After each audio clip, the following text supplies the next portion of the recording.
നമസ്കാരം. ഞാൻ രാജലക്ഷ്മി പിള്ളൈ, ഇന്ദിരാഗാന്ധിയുടെ കൊച്ചി കേന്ദ്രയിൽ നിന്ന്. ഇന്ന് നമ്മൾ പരാമർശിക്കാൻ പോകുന്നത് BPSC പൊളിറ്റിക്കൽ സയൻസിൻ്റെ BPSC 142 യൂണിറ്റ് 1 ആദ്യത്തെ യൂണിറ്റാണ് ഇന്ന് പരാമർശിക്കുന്നത്. ഇന്ന് ഒരു യൂണിറ്റേ ഉള്ളൂ.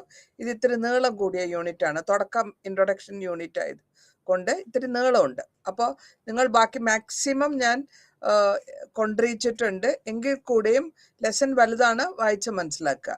ഇതിപ്പോൾ നമ്മുടെ ഫോറിൻ പോളിസിനെ പറ്റിയുള്ള ഇന്ത്യയിലുള്ള ഫോറിൻ പോളിസി, വിദേശ നയത്തെ എങ്ങനെ കൊണ്ടുവന്നു, എന്തുകൊണ്ടാണ് അത് എങ്ങനെയൊക്കെ മാറിയത് എന്നുള്ളതൊക്കെയാണ് നമ്മൾ ഈ ലെസൺ കംപ്ലീറ്റ് ആയിട്ട് പരാമർശിച്ച് പോകുന്നത്. അപ്പോൾ ഇതിൽ ആദ്യകാലത്ത് നമ്മുടെ ഇൻഡിപെൻഡൻസ് ടൈമിൽ നമ്മുടെ ഒരു നാഷണൽ കോൺഗ്രസ് ഉണ്ടാക്കുകയും 1932 ഒരു ഫോറിൻ പോളിസി, അതായത് ഇന്ത്യ ഫോറിൻ പോളിസി എന്ന് പറയുമ്പോഴത്തേക്കും വിദേശ നയം ആണ്, ആ ഡിപ്പാർട്ട്മെന്റ് ഉണ്ടാക്കി. അതിന്റെ ചെയർമാൻഷിപ്പ് നെഹ്റുവിനാണ്. മൻമോഹൻ ലോയിയാണ് സെക്രട്ടറി ആയിട്ട് വന്നിട്ടുള്ളത് ഈ ഡിപ്പാർട്ട്മെന്റ്. അപ്പൊ നമ്മളുടെ ഇന്ത്യയുടെ വിദേശ നയം എങ്ങനെയായിരിക്കണം, എന്തുകൊണ്ടാണ്, എങ്ങനെ വരുന്നു എന്നുള്ളതാണ് ഈ ലെസണിൽ കൂടെ നമ്മൾ പരാമർശിച്ചു പോകുന്നത്. ആ കാലഘട്ടത്തിൽ ഇന്ത്യയിൽ, നമ്മുടെ കാലഘട്ടത്തിൽ നമ്മൾ എന്തൊക്കെയായിരുന്നു, എങ്ങനെയൊക്കെ അനുഭവങ്ങളുണ്ട്, ഈ അനുഭവങ്ങളുടെ പശ്ചാത്തലത്തിലാണ് നമ്മൾ വിദേശ നയം ഉണ്ടാക്കിയിട്ടുള്ളത്. അപ്പൊ ഈ വിദേശ നയത്തിന് ഒരു കോംപ്രിഹെൻസീവ് ഫോറിൻ പോളിസി എന്ന് പറയാം, ഒരു ഒതുക്കി പിടിച്ചിട്ടുള്ള ഒരു വിദേശ നയമായിട്ട് നമ്മൾ മാറ്റുന്നുണ്ട്. ഇതിനെ നമ്മൾ തുടങ്ങുന്നതിന് മുമ്പ് ഇതിനെപ്പറ്റി അനലൈസ് ചെയ്യണം. ഇത് എന്തുകൊണ്ടാണ് ഇങ്ങനെ വന്നത്?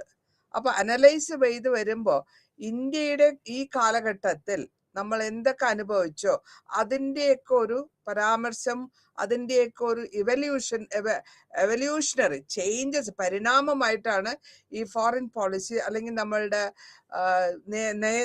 ഇന്ത്യൻ നിയമം അല്ലെങ്കിൽ രാജതന്ത്രം, നയതന്ത്രപരമായിട്ടുള്ള ഫോർമേറ്റീവ് പീരീഡ്സ് കൊണ്ടുവരുന്നത്.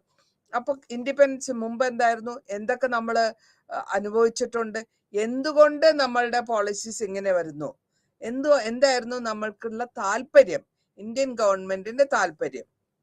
നെഹ്റുവിന്റെ കാലഘട്ടത്തിലും ഈ നയതന്ത്രപരത്തില് നാഷണൽ ലെവലിലും ഇന്റർനാഷണൽ ലെവലിലും, അല്ലെങ്കിൽ ഭൂഗോള പോളിറ്റിക്സിന് അല്ലെങ്കിൽ ഭൂഗോള ചരിത്രം നോക്കുമ്പോൾ ഒരു ഫോറിൻ പോളിസി, നമ്മളുടെ നയതന്ത്രപരത്തിന് ഒരു ബ്യൂട്ടിഫുൾ ആയിട്ടുള്ള ഒരു സിറ്റുവേഷൻ വരുന്നുണ്ട്. ആ കാലഘട്ടത്തിൽ first world war, second world war ടൈമാണ്. അപ്പോൾ നമ്മൾക്ക് മനസ്സിലാക്കാൻ പറ്റും, വേൾഡ് വാർ ടൈമിൽ പ്രശ്നങ്ങൾ കൂടുതലായിരിക്കും. ഇവിടെ നമ്മൾക്ക് ഉത്ഭവം എങ്ങനെയാണ് നമ്മളുടെ ഈ നയതന്ത്രം ഉത്ഭവിച്ചത്.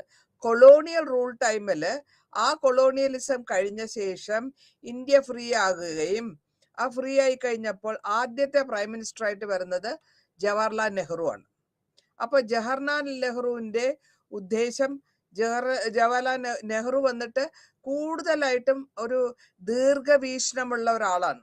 അപ്പോൾ അങ്ങേര് എന്താ ചെയ്ത് വെച്ചാൽ, ആ കാലഘട്ടത്തിൽ ഫസ്റ്റ് വേൾഡ് വാർ കഴിഞ്ഞ് സെക്കൻഡ് വേൾഡ് വാറിന്റെ ടൈം ആകുമ്പോഴത്തേക്ക് നമ്മൾ എന്താ ഉദ്ദേശിക്കുക, ഒരു സൈഡില് അമേരിക്കന്റെ സൂപ്പർ പവർ, അടുത്ത സൈഡില് USSRന്റെ അല്ലെങ്കിൽ റഷ്യ നമ്മുടെ അടുത്താണെങ്കിൽ കൂടിയും അതും ഒരു സൂപ്പർ പവറാണ്. അപ്പൊ ഈ കാലഘട്ടത്തിൽ നമ്മൾ വളരെ ശ്രദ്ധിച്ച് വേണം നമ്മളുടെ നയതന്ത്രപരമായ പോളിസികൾ ഉണ്ടാക്കാൻ എന്നുള്ളത് ബുദ്ധിമാനായ നെഹ്റുവിന് തോന്നി. അപ്പൊ അതുകൊണ്ടാണ് വളരെ ജെന്റിലായിട്ടും വളരെ ആലോചിച്ചിട്ടാണ് ഈ നമ്മൾ നയതന്ത്രം ഉണ്ടാക്കുന്നത്. അപ്പൊ ഈ ഉത്ഭവത്തിന്റെ കാരണമാണ് ഞാൻ ഈ പറഞ്ഞത്. എന്തുകൊണ്ടാണ് നമ്മൾ അങ്ങനത്തെ ഒരു വിദേശ നയം ഉണ്ടാക്കാൻ ആലോചിക്കുകയും വളരെ കാര്യമായിട്ട് ഡിസ്കസ് ചെയ്യുകയും അതിനെപ്പറ്റി ഷാർപ്പായിട്ട് എടുത്ത് പറഞ്ഞ് കാര്യങ്ങൾ ചെയ്യുകയാണ് ചെയ്തത്. ഇനി ഈ കാലഘട്ടത്തിലാണ് നമ്മൾ ഏതിൻ്റെ ബേസിസിലാണ് നമ്മുടെ വാല്യൂസ് പറഞ്ഞത്, അല്ലെങ്കിൽ ഏതിൻ്റെ അണ്ടർഗ്രൗണ്ടിലാണ് നമ്മൾ ആ സമയത്ത് freedom struggle, Indian government freedom American British colonial ആയിട്ട് ഇരിക്കുന്ന സമയത്താണ്. അപ്പൊ നമ്മൾ ഫ്രീഡം മൂവ്മെന്റ് ടൈമിൽ, അതായത് ഇന്ത്യയുടെ സ്വാതന്ത്ര്യ സമര സമയത്ത് നമ്മൾ ഉദ്ദേശിച്ചിരുന്നത് അഹിംസ, സത്യാഗ്രഹ, സ്വദേശി മൂവ്മെന്റ്, ഇത് മൂന്നും വളരെ ഇമ്പോർട്ടൻ്റ് ആയിട്ടുള്ള വേർഡിങ്സ് ആയിരുന്നു, യൂട്ടിലൈസ് ചെയ്തിരുന്നു നമ്മളുടെ ഈ അതായത് നമ്മളെ മദർ കൺട്രിയോട് അഹിംസ പാലിക്കണം, സത്യാഗ്രഹം വഴി ഞങ്ങൾ പിടിച്ചെടുക്കും, അല്ലെങ്കിൽ ഞങ്ങളുടെ തന്നെയായ സ്വദേശിയിൽ പുറത്തുനിന്ന് കൊണ്ടുവരുന്ന വസ്ത്രം ഉപയോഗിക്കാണ്ട് സ്വന്തമായിട്ട് ഉണ്ടാക്കുന്ന സാധനങ്ങൾ ഉപയോഗിക്കുകയും, അതൊക്കെ നമ്മൾ ഫ്രീഡം മൂവ്മെന്റ് ടൈമിൽ, ബോയ്ക്കോട്ട് മൂവ്മെന്റ് ടൈമിൽ വരുന്നുണ്ട്, പരാമർശിച്ചിട്ടുണ്ട്. അങ്ങനെ ഒരു സ്വാതന്ത്ര്യം നേടിയെടുത്ത രാജ്യമാണ് ഇന്ത്യ.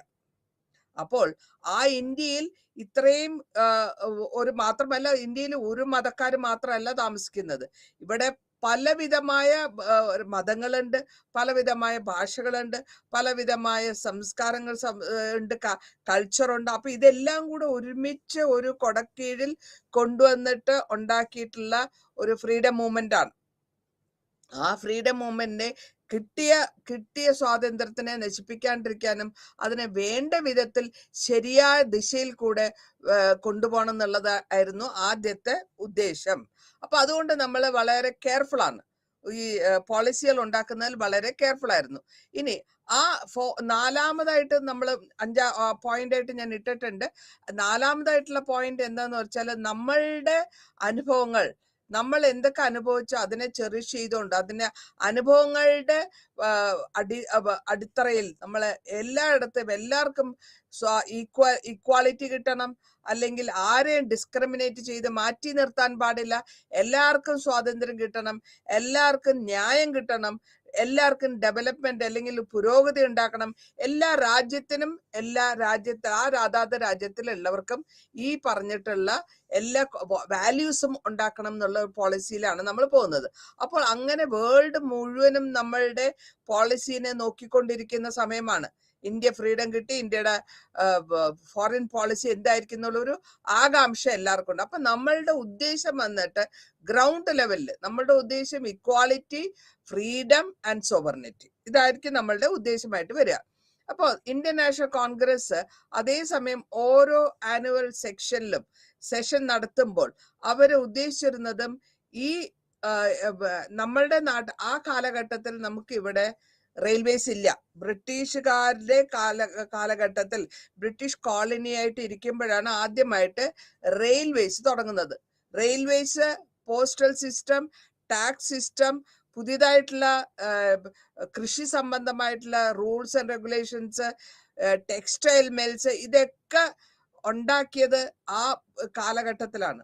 അതായത് ബ്രിട്ടീഷിന്റെ കൊളോണിയൽ ഗവൺമെന്റ് ടൈമില് അവരുടെ ആവശ്യങ്ങൾക്ക് വേണ്ടി സാധനങ്ങൾ അങ്ങോട്ടും ഇങ്ങോട്ടും മാറ്റാൻ വേണ്ടി വലിയ നീളത്തില് റെയിൽവേസ് ഉണ്ടാക്കി.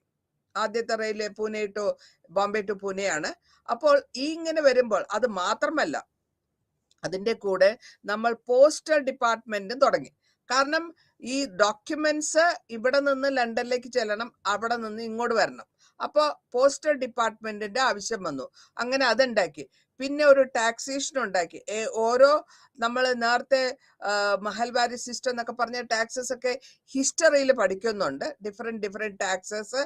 ആ ടാക്സ് കൊണ്ടാണ് ഈ ഗവൺമെന്റിന് റവന്യൂ വരുന്നത്. അപ്പൊ ആ ടാക്സ് സിസ്റ്റം കൊണ്ടുവന്ന് പിന്നെ പുതിയതായിട്ടുള്ള ക്രോപ്സ് ഇൻട്രൊഡ്യൂസ് ചെയ്യുക എന്ന് പറയുമ്പോൾ കോട്ടൺ ആണ്. ഭക്ഷ്യസാധനങ്ങൾ ഉണ്ടാക്കുന്നതിനെക്കാട്ടിലും കോട്ടൺ ഇൻട്രൊഡ്യൂസ് ചെയ്തു.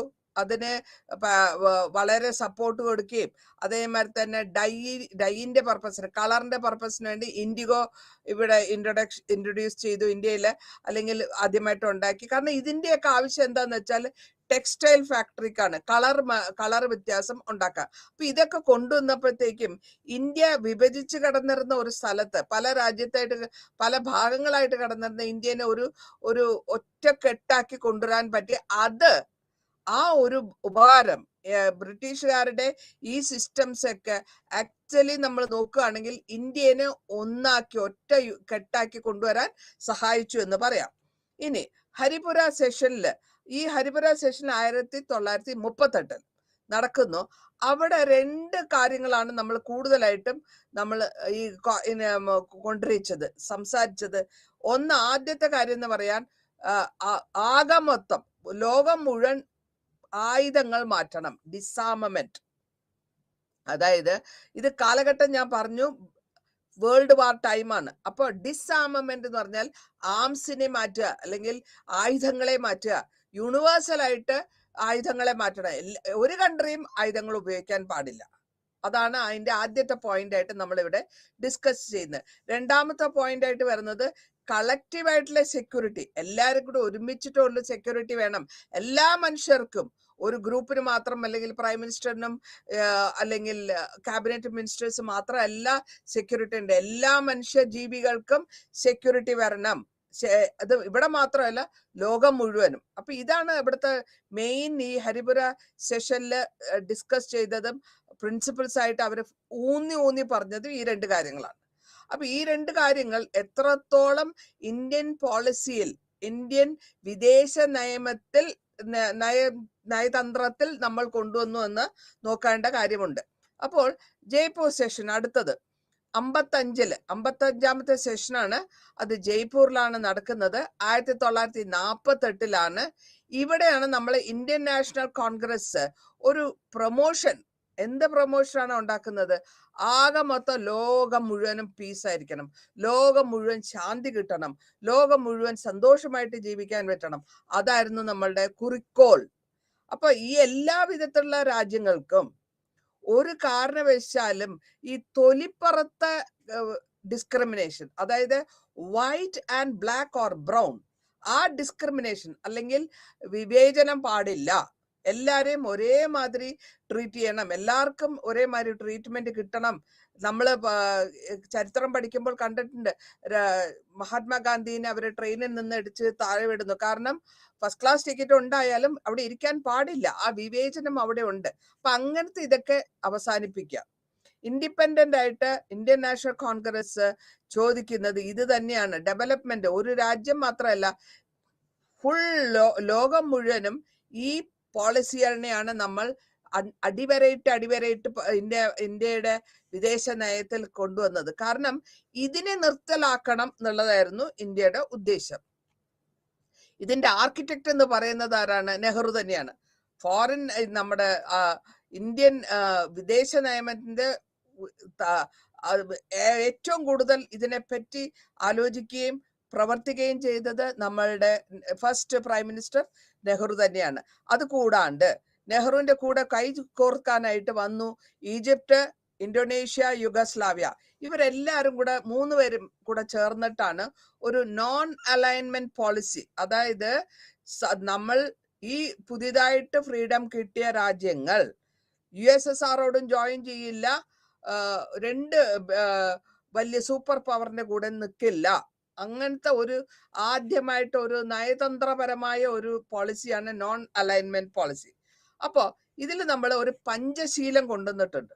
ഈ ഡോക്ട്രിൻ ഓഫ് പഞ്ചശീലം എന്ന് പറയുമ്പോൾ ഇവിടെ 5 ശീലങ്ങൾക്കാണ് നമ്മൾ പ്രാധാന്യം കൊടുക്കുന്നത്. ആദ്യത്തെ പ്രാധാന്യത്തായിട്ട് കൊടുക്കുന്നത് എന്താ വെച്ചാല്, നമ്മളുടെ ആൾക്കാരുടെ അവരുടെ സ്ഥലത്തിന് റെസ്പെക്ട് കൊടുക്കുക, മര്യാദ കൊടുക്കുക, അവർക്ക് വേണ്ട വിധത്തിൽ കിട്ടേണ്ട മര്യാദ കൊടുക്കുക. ആദ്യത്തത് പഞ്ചശീലില് ഈ ഡോക്ടർ പഞ്ച് എന്ന് വെച്ചാൽ 5 എന്നർത്ഥം, ശീലം എന്ന് വെച്ചാൽ ഹാബിറ്റ്സ് എന്നർത്ഥം. ഇത് ഹിന്ദി വേർഡാണ് പഞ്ചശീൽ. അപ്പോൾ ഒരു രാജ്യത്തിന്റെ സോവർണിറ്റിയും അവരുടെ ടെറിട്ടോറിയൽ ഇന്റഗ്രിറ്റിനെയും മാനിക്കുക. അടുത്തതായിട്ട് അടുത്തുള്ളവരുടെ കാര്യങ്ങളിൽ, അതായത് അടുത്ത രാജ്യത്തിന്റെ കാര്യങ്ങൾ, ഇന്റേണൽ അഫയേഴ്സിൽ തലയിടാണ്ടിരിക്കുക. മൂന്നാമതായിട്ടുള്ള ശീലം എന്താന്ന് വെച്ചാൽ പരസ്പരം റിലേഷൻഷിപ്പ് എങ്ങനെ കണ്ടായിരിക്കണം? സമത്വത്തോടെയും സമാധാനപരമായ കോഎക്സിസ്റ്റൻസ് വേണം. നമ്മൾ ജീവിക്കണം, നമ്മളോടൊപ്പം അടുത്തവരെയും ജീവിക്കാൻ അനുവദിക്കണം. അതാണ് കോ എക്സിസ്റ്റൻസ് എന്ന് പറയാ. അപ്പൊ ഇത് മൂന്നെണ്ണം കഴിഞ്ഞു. ഇനി അടുത്ത സ്ലൈഡിലാണ് 4 വെച്ച് കിടക്കുന്നത്. അപ്പൊ ഇങ്ങനെ വരുമ്പോൾ നമ്മളുടെ ശീലങ്ങൾ, നെഹ്റുവിന്റെ ഐഡിയാസുമാണ് നമ്മൾ ഇവിടെ പ്രാധാന്യമായിട്ട് എടുത്ത് കാണിക്കുന്നത്. ആ പ്രാധാന്യം എന്തൊക്കെയാന്ന് വെച്ചാൽ anti racism, anti apartheid, anti imperialism. അതായത് റേസിസം, ഞാൻ നേരത്തെ പറഞ്ഞു തൊലിപ്പുറത്തുള്ള വ്യത്യാസം, ഇങ്ങനത്തെ ഇതൊക്കെ നമ്മള് ഇന്ത്യയിൽ നമ്മുടെ വാർ നടക്കുന്ന സമയത്ത്, അതായത് ഇന്റർനാഷണൽ നമ്മള് മൂവ്മെന്റ്, നാഷണൽ മൂവ്മെന്റ് ടൈമില് ഗാന്ധിയുടെ പോളിസികളായിരുന്നു, അല്ലെങ്കിൽ ഗാന്ധി പറഞ്ഞിട്ടുള്ള കാര്യങ്ങൾ തന്നെയാണ് നെഹ്റു എടുത്ത് കുറച്ചുകൂടെ സ്ട്രെങ്തൻ ചെയ്ത് ഇവിടെ പറഞ്ഞിട്ടുള്ളത്. അതേമാതിരി മൾട്ടിലാറ്ററൽ ഇൻസ്റ്റിറ്റ്യൂഷൻസ് ഉണ്ടാക്കി, അതായത് ഇന്റർനാഷണൽ ലോ ഉണ്ടാക്കുക, ഒരുമിച്ചുള്ള എല്ലാവർക്കും കളക്റ്റീവായിട്ടുള്ള ഒരു സുരക്ഷ കൊടുക്കുക, ഡിപ്ലോമസി, നയതന്ത്രപരമായിട്ടുള്ള വർത്തമാനത്തിൽ കൂടെയും വാർ അല്ലെങ്കിൽ യുദ്ധവും അതിന്റെ പരിണാമങ്ങളും അവസാനിപ്പിക്കുക, സമാധാനപരമായ സംസാരത്തിൽ കൂടെ നമ്മളുടെ വീഴ്ചകളെ സംസാരിക്കുക, ഡിസാർമമെന്റ്, ആയുധങ്ങൾ നിരായുധമാക്കി മാറ്റുക, ഓരോരുത്തരുടെയും രാജ്യത്തിന്റെ ഇന്റഗ്രിറ്റിയിൽ നമ്മൾ തലയിടാണ്ടിരിക്കുക, ഇങ്ങനെയൊക്കെ കൊണ്ടുവന്നിട്ട് ഇതിനൊക്കെയാണ് നമ്മൾ നമ്മളുടെ നയതന്ത്രത്തിൽ കൂടുതലായിട്ട് പ്രാധാന്യം കൊടുക്കുകയും അതിനെ ബേസ് ചെയ്തിട്ടാണ് നമ്മുടെ ഫോറിൻ റൂൾസ് ആൻഡ് റെഗുലേഷൻസ് നമ്മൾ അല്ലെങ്കിൽ ഉണ്ടാക്കിയെടുത്തത്. ഇന്ത്യൻ റിലേഷൻസ്, ഇന്ത്യ എങ്ങനെയായിരിക്കും ബാക്കിയുള്ള അടുത്ത രാജ്യങ്ങളോട് അനുഭാവം പ്രകടിപ്പിക്കുക, എന്തായിരിക്കും ചെയ്യാൻ പോണെന്നുള്ളതൊക്കെ ഈ റൂൾസ് ഇതിലേക്ക് കൊണ്ടുവന്നിട്ടുണ്ട് നമ്മളുടെ ഫോറിൻ പോളിസിയിൽ. ഈ കാലഘട്ടത്തിൽ നമ്മളുടെ സെക്കൻഡ് വേൾഡ് വാർ ടൈമില് എല്ലാ വിധത്തിലും പവർ പോളിറ്റിക്സ് എന്നൊരു അർത്ഥമുണ്ട്. ഏറ്റവും പവർഫുൾ ആയിട്ടുള്ളവർ ഏറ്റവും പവർ ഉപയോഗിക്കും അവരുടെ ഇന്റർനാഷണൽ സെറ്റിൽമെന്റ്.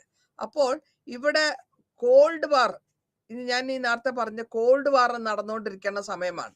അതായത് US വെസ്റ്റേൺ സൈഡ് US അതിന്റെ യൂറോപ്യൻ കൺട്രികളും, ഈസ്റ്റേൺ സൈഡിൽ സോവിയറ്റ് യൂണിയൻ. അപ്പോൾ സോവിയറ്റ് യൂണിയന്റെ കൂടെ ചേർന്ന് കഴിഞ്ഞാൽ സോവിയറ്റ് യൂണിയൻ നമ്മളുടെ അടുത്താണ്. അതെങ്കിൽ USSR വളരെ ഇന്ത്യയുടെ ഭൂചരിത്രത്തിൽ അല്ലെങ്കിൽ ജോഗ്രാഫിക്കലി ക്ലോസ് ആണ്. അവരും പവർഫുൾ ആണ്. US കുറച്ച് ദൂരെയാണ്, പക്ഷെ അവര് കുറച്ചുകൂടെ ടെക്നോളജിക്കലി അവർ കുറച്ചുകൂടെ പവറാണ്. അപ്പൊ അങ്ങനെ വരുമ്പോൾ അവിടെ ജോയിൻ ചെയ്താൽ അടുത്തുള്ളവർ നമ്മൾക്ക് ട്രബിൾ തരും, ഇവിടെ ജോയിൻ ചെയ്താൽ അവിടെയുള്ളവർ ട്രബിൾ തരും. ആ ഒരൊറ്റ കാരണം കൊണ്ടാണ് നമ്മൾ രണ്ടിലും ജോയിൻ ചെയ്യേണ്ട, നിരുപാധികം നമ്മൾ ഒറ്റയ്ക്ക് തനിയെ നിൽക്കുക എന്നുള്ള ഈ നോൺ അലൈൻമെന്റ് പോളിസി നമ്മൾ കൊണ്ടുവരുന്നു. അപ്പോ ഈ കോൾഡ് വാർ ടൈമിലുള്ള സൂപ്പർ പവേഴ്സിന് അവര് റിക്വസ്റ്റ് ചെയ്യുന്നുണ്ട്. പുതിയതായിട്ട് വന്നിട്ടുള്ള കൺട്രികളോട് മുഴുവൻ പറയും, നിങ്ങൾ ഞങ്ങളുടെ കൂടെ ചേരൂ. പുതിയതായിട്ട് സ്വാതന്ത്ര്യം കിട്ടി കൊളോണിയൽ പവർ മാറി അവര് വളർന്നു വരുന്ന കൺട്രികളോടാണ്. അപ്പോ അവർ പറയും നിങ്ങൾ ഞങ്ങളുടെ കൂടെ ചേരണം എന്ന് USA പറയും, USSR പറയും ഞങ്ങളുടെ കൂടെ ചേരണം. അപ്പോൾ ഇത് രണ്ടിലും വേണ്ട എന്നുള്ള ഈ പോളിസി ആദ്യമായിട്ട് എടുത്തത് നമ്മുടെ ഇന്ത്യൻ ഗവൺമെന്റ് ആണ്. ആ നോൺ അലൈൻമെന്റ് കൊണ്ടുവരികയും അതിൽ കൂടെ ഒരു പോളിറ്റിക്സിലും നമ്മളില്ല, ബ്ലോക്ക് പോളിറ്റിക്സിലില്ല, ഒരു വിധത്തിലുള്ള യുദ്ധത്തിലില്ല, ഒരു വിധത്തിലുള്ള മിലിറ്ററിയോ അല്ലെങ്കിൽ യുദ്ധ പടക്കോപ്പുകളിൽ കൂടെ അതിനോട് ചേർന്നുകൊണ്ട് പോകുന്നില്ല. ഇതൊന്നും നമ്മൾ ചെയ്യാൻ പോകുന്നില്ല. നമുക്ക് നമ്മുടേതായ സ്വന്തമായിട്ടുള്ള ഒരു ശീലത്തിൽ കൂടെ പോകാൻ പോണു. നിങ്ങൾ യുദ്ധത്തിന് വിളിച്ചാലും ഞങ്ങളില്ല എന്നുള്ള ആ പോളിസിയിലാണ് നമ്മൾ മാറുന്നത്. അപ്പോൾ ഇവിടെ എക്സ്റ്റേണൽ അഫയേഴ്സ് എത്രത്തോളം ഇന്ത്യക്ക് സ്വാതന്ത്ര്യമായിട്ട് ഇന്ത്യൻ എക്സ്റ്റേണൽ അഫയേഴ്സിൽ കണ്ടിന്യൂ ചെയ്യാം, എത്രത്തോളം ഇന്ത്യക്ക് US ഹെൽപ്പ് ചെയ്യാൻ പറ്റും, ഇൻഡസ്ട്രിയലൈസേഷൻ ആണോ അല്ലെങ്കിൽ ഫുഡ് ഷോർട്ടേജ് ആണോ, ഇതിലൊക്കെയാണ് നമ്മൾക്ക് സഹായിക്കാൻ പറ്റുക. അല്ലാണ്ട് വാറിലും യുദ്ധത്തിലും പടക്കോപ്പുകൾ കൂട്ടുന്നതിലും നമ്മൾ എടുക്കാൻ താല്പര്യമില്ല എന്നുള്ള ഒരു ലെവലിലേക്കാണ് നമ്മൾ കൊണ്ടുവന്നിട്ടുള്ളത്. അപ്പോ നമ്മൾ ആലോചിക്കണം, നമ്മൾ എത്രത്തോളം ശ്രദ്ധയോടെയാണ് ഈ കാര്യങ്ങൾ ചെയ്തു തീർക്കുന്നത്. ഒരു രാജ്യത്തിന്റെ പുരോഗതിക്ക് വേണ്ട കാര്യങ്ങൾ നമ്മൾ ജോയിൻ ചെയ്യാം. പക്ഷേ ഒരു രാജ്യത്തിനെ നശിപ്പിക്കുന്ന വിധത്തിലുള്ള യുദ്ധത്തിന് വേണ്ട കാര്യങ്ങളിലേക്കോ അല്ലെങ്കിൽ പടക്കോപ്പ് ശേഖരങ്ങളിലേക്കോ നമ്മൾ താല്പര്യം കാണിക്കുന്നില്ല എന്ന് വേൾഡിനെ മുഴുവൻ മനസ്സിലാക്കി കൊടുത്തു. അതായത് നമ്മൾ സമാധാനമാണ് ആഗ്രഹിക്കുന്നത്, സമാധാനത്തിന് സ്പ്രെഡ് ചെയ്യാനാണ് നമ്മൾ ആഗ്രഹിക്കുന്നത്. ഇതാണ് നമ്മൾ ഇവിടെ ഉദ്ദേശിക്കുന്നത്. അപ്പോ ഈ വിധത്തില് നമ്മളുടെ അടുത്ത കാലത്തായിട്ട് ഇന്ത്യ വിഭജിച്ചപ്പോൾ ഉണ്ടായതാണ് പാകിസ്ഥാൻ. അപ്പൊ അതുവരെ പാകിസ്ഥാൻ ഇല്ല. അപ്പൊ പാകിസ്ഥാൻ എന്ന് പറയുന്ന കൺട്രിയും പുതിയതായിട്ടുള്ള കൺട്രിയാണ്. അവിടെ വന്ന ഒരു ഇഷ്യൂ എന്ന് പറയുന്നത് ജമ്മു ആൻഡ് കാശ്മീരിന്റെ ഇഷ്യൂ ആണ്.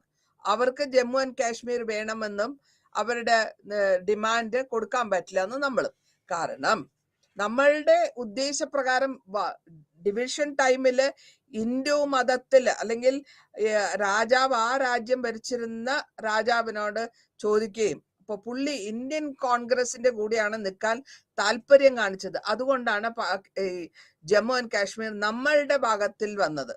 അല്ലെങ്കിൽ അത് പാകിസ്ഥാനിൽ പോയേനെ. പക്ഷെ അത് ഹിന്ദു വൈഷ്ണവ റൂളർ ആയിരുന്നുകൊണ്ടും അവർക്ക് താല്പര്യമില്ല മുസ്ലിം റൂളറിന്റെ കൂടെ ജോയിൻ ചെയ്യാന്നുള്ളത്.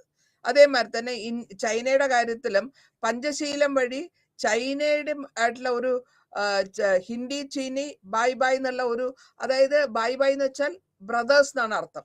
അപ്പൊ അതിനും നെഹ്റു വർക്കൗട്ട് ചെയ്ത് കൊണ്ടുവന്നിട്ടുണ്ട്. ഇനി പ്രൈം മിനിസ്റ്റർ ഇന്ദിരാഗാന്ധി ഏറ്റവും കൂടുതൽ support ചെയ്തിട്ടുള്ളതും non by alignment movement ആണ്. അതിന്റെ കൂടെ സോവിയറ്റ് സോഷ്യലിസ്റ്റില് ഇത് ഒരു ഫോറിൻ പോളിസി, ഇന്ത്യയുടെ ഫോറിൻ പോളിസിക്ക് ഊന്നുകൊടുത്തതും അത് എല്ലാ വിധത്തിലും നമ്മൾ എല്ലാ രാജ്യക്കാരോടും നമ്മൾ നയതന്ത്രപരമായി സമാധാനപരമായി പോകുന്നുള്ളതിന്റെ ഒരു ദൃക്സാക്ഷിയാണിത്.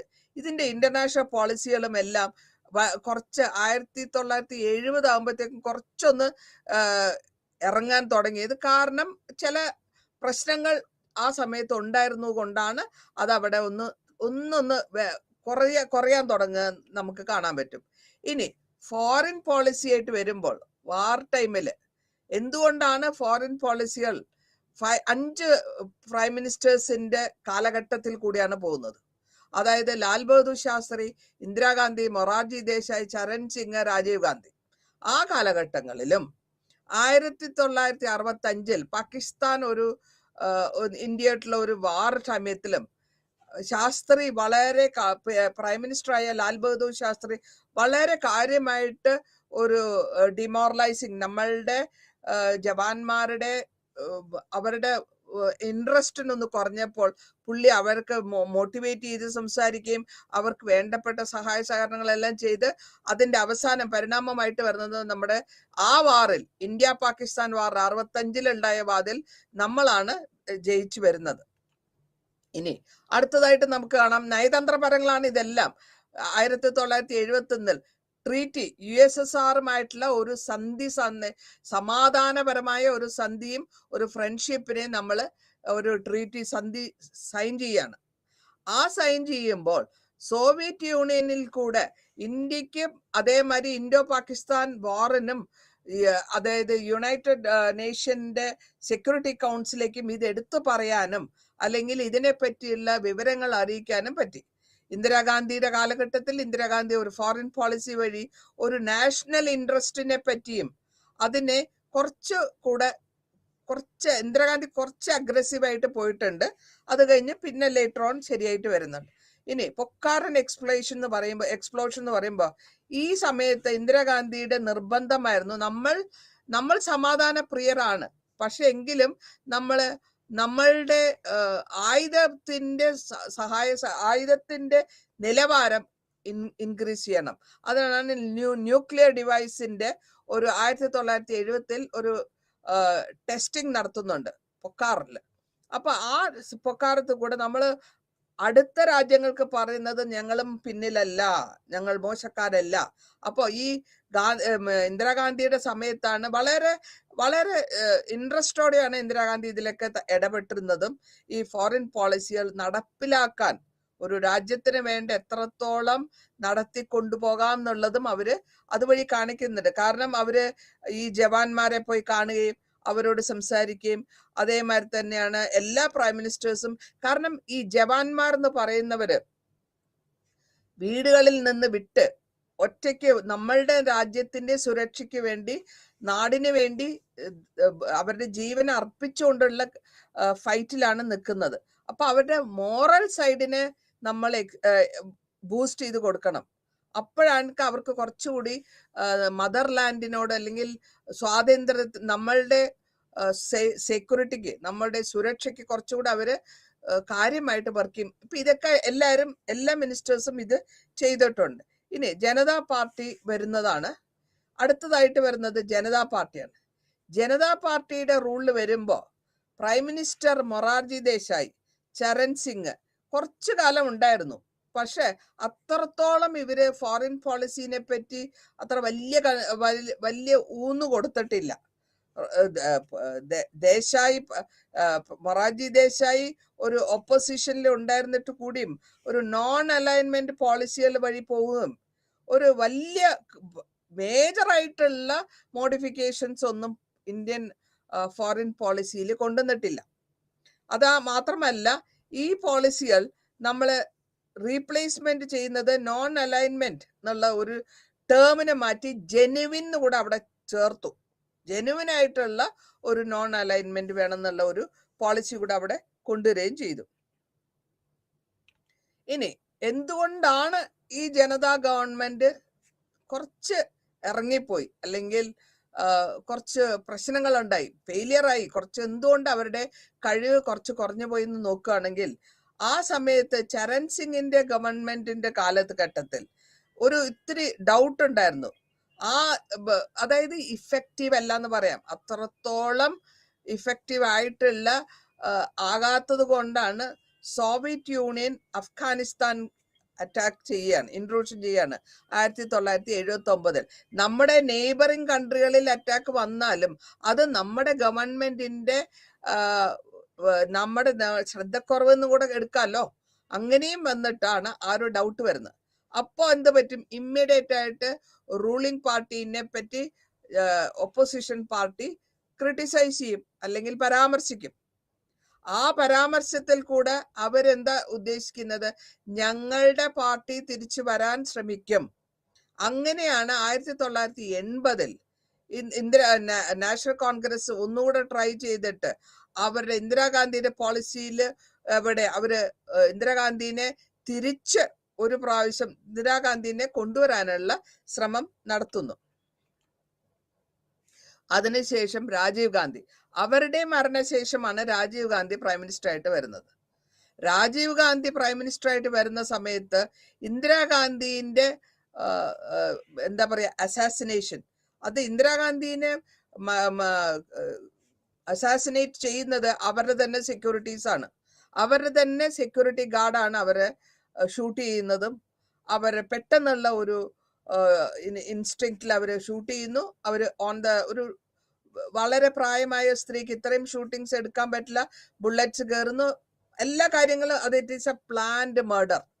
അപ്പൊ എന്തുകൊണ്ടാണ് നമ്മൾ രാജതന്ത്ര നിലത്തിൽ അല്ലെങ്കിൽ ഹൈ ലെവലിലുള്ള ആൾക്കാർ മരിക്കുമ്പോഴാണ് നമ്മൾ ഈ ടേം അസാസിനേഷൻ ഉപയോഗിക്കുക? സാധാരണമായി ഞാനോ വേറെ ആരോ മരിച്ചു പോയാൽ ഈ ടേം വരില്ല.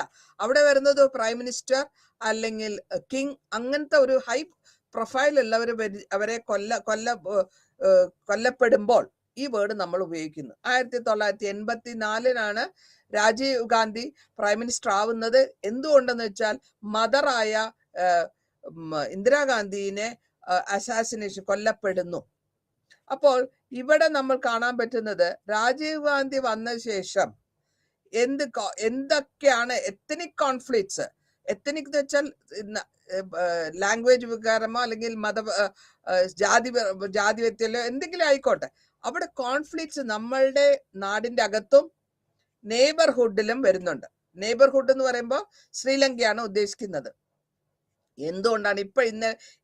ഇന്നത്തെ പേപ്പറിൽ ഉണ്ടായിരുന്നു, രാജീവ് ഗാന്ധി അവിടെ തമിഴീഴത്തിന്റെ ഒപ്പോസിഷനാണ്. രാജീവ് ഗാന്ധി ഒരു വിസിറ്റിന് പോകുമ്പോഴത്തേക്കും അവിടുത്തെ ശ്രീലങ്കൻ ആർമി മെൻ ഒരു തോക്ക് കമത്തി രാജീവ് ഗാന്ധിനെ അടിക്കാൻ പോകും. അത് ഇന്നത്തെ ഡേറ്റിലാണ് നടക്കുന്നത്. പുള്ളി ഡക്ക് ചെയ്യും, തല കുനിച്ച് ഡക്ക് ചെയ്ത് ആ അടീനെ അവോയ്ഡ് ചെയ്തു വരുന്നു. അപ്പോൾ ഈ ഇന്റേണൽ പീസും ഇന്റേണൽ പ്രോബ്ലംസും അടുത്ത രാജ്യമായ ശ്രീലങ്കയിൽ നമ്മളുടെ തമിഴ് സിറ്റിസൺസ് അവിടെ ഉണ്ട്. അങ്ങനെയാണ് അവിടെയും ഒരു പ്രശ്നങ്ങൾ ഇന്ത്യ നെയ്ബർഹുഡിൽ വരുന്നത്. അപ്പൊ ഇന്റർനാഷണൽ ലെവലില് നമ്മള് ഇത് കൂടാണ്ട് നമുക്ക് നോക്കാവുന്നത് ആസാം അക്കോർഡ്, മിസോറം അക്കോർഡ്, ഇതൊക്കെ രാജീവ് ഗാന്ധിയുടെ സമയത്ത് നടക്കുന്ന കാര്യങ്ങളാണ്.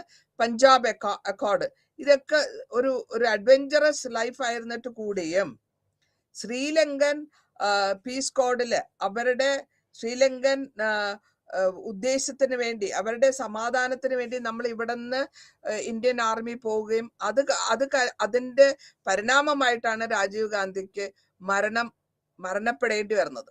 ഈ കാലഘട്ടത്തിൽ രാജീവ് ഗാന്ധി 85 അവിടെയുള്ള സമയത്ത് അങ്ങേരുടെ ലൈഫിനെ എടുക്കുന്നത് തന്നെ ഒരു പ്ലാൻഡ് മർഡർ LTT ഗ്രൂപ്പാണ്. സൂയിസൈഡ് ആൾക്കാർ വന്ന് ചെയ്യാന്ന് അത് രണ്ടാമതൊരു ഇലക്ഷൻ ടൈമാണിത്. ആ ഇലക്ഷൻ ടൈമില് നമ്മളുടെ ഇന്ത്യൻ പീസ് കീപ്പിംഗ് ഫോഴ്സ് ശ്രീലങ്കയെ സഹായിക്കാൻ വേണ്ടി അവിടെ ചെല്ലുന്നു, നോർത്തേൺ പാർട്ടില്. അപ്പൊ ശ്രീലങ്കയിൽ ചെന്നിട്ട് അവരുടെ അസാൾട്ട് അല്ലെങ്കിൽ അവരുടെ ശ്രീലങ്കൻ ആർമീനെ അല്ലെങ്കിൽ ശ്രീലങ്കൻ ആർമിയുടെ റിക്വസ്റ്റ് പ്രകാരം നമ്മൾ പോകുന്നു. അവിടെ തമിഴ് മൂവ്മെന്റ് ഉണ്ട്, ലിബറേഷൻ മൂവ്മെന്റ് എന്ന് പറയും. ആ മൂവ്മെന്റ് അവർക്ക് ശ്രീലങ്കയിൽ ഇവിടെ തമിഴ് ഇല്ലമാണ് അവരുടെ ഡിമാൻഡ്. പ്രത്യേകമായിട്ടുള്ള ഒരു സ്ഥാനം കിട്ടണം എന്നാണ്.